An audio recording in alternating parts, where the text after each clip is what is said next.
Ramna park ঢাকার প্রাণকেন্দ্রে সবুজের এক স্বর্গ।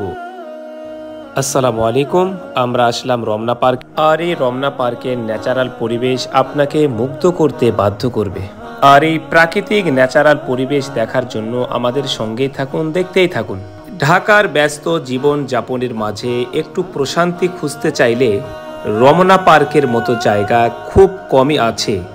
সবুজে ঘেরা এই পার্কটি শুধু একটি বিনোদন কেন্দ্র নয়, বরং প্রাকৃতি ও ইতিহাসের এক অনন্য সংমিশ্রণ। রমনা পার্কের ইতিহাস বহু পুরনো। মোগল আমল থেকে শুরু করে ব্রিটিশ ও পাকিস্তান সব যুগেই এই পার্কের আলাদা গুরুত্ব ছিল। 1949 সালে এটি আনুষ্ঠানিকভাবে রমনা পার্ক নামে পরিচিত পায়। সুপরিকল্পিত এই উদ্যান এক সময় ছিল ঢাকার সাংস্কৃতিক কেন্দ্রবিন্দু। এখানে বটমূলে বাংলা নববর্ষ উদযাপন, কবিতা পাঠ আর সাংস্কৃতিক অনুষ্ঠান নিয়মিত হতো। ছায়া ঘেরা পথ আর বিভিন্ন জাতের গাছপালায় ভরপুর এই স্থানটি প্রাকৃতিক প্রেমীদের কাছে এক স্বর্গ। প্রায় 68 একর জায়গা জুড়ে ছড়িয়ে আছে নানা রকম গাছ, ফুল আর পাখির কিচিরমিচির।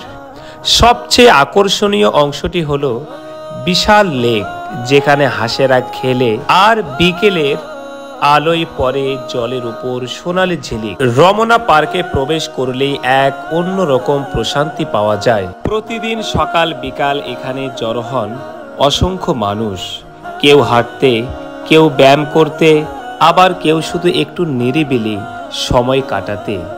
ছোটরা দৌড়ায়, বয়স্করা গল্প করেন আর যুবক যুবতীরা সময় কাটান হাতে হাত রেখে। এটি যেন হয়ে উঠেছে একটি প্রাণবন্ত মিলন স্থল। বর্তমানে রমনা পার্কে রয়েছে উন্নত নিরাপত্তা ব্যবস্থা, বিশ্রামের বেঞ্চ, পাথরের পথ, শিশু পার্ক, ওয়াশরুম ও ক্যাফে। পরিচ্ছন্ন পরিবেশ রক্ষা করতে কর্তৃপক্ষ নিয়মিত কাজ করে যাচ্ছে। তবে আমাদেরও দায়িত্ব আছে পার্কের সৌন্দর্য রক্ষা করার, ময়লা না ফেলা, গাছ না ভাঙ্গা, পরিবেশ সচেতন হওয়া। রমনা পার্ক শুধু একটি বিনোদনের জায়গা নয়, বরং এটি একটি ইতিহাস, এটি আবেগ, একটি জীবনের অংশ। আপনি যদি ঢাকায় থাকেন বা ঘুরতে আসেন, রমনা পার্কে না গেলে আপনার ভ্রমণ অপূর্ণ থেকে যাবে। আসুন সবুজকে ভালোবাসি, প্রাকৃতিকে আমরা বুকে আগলে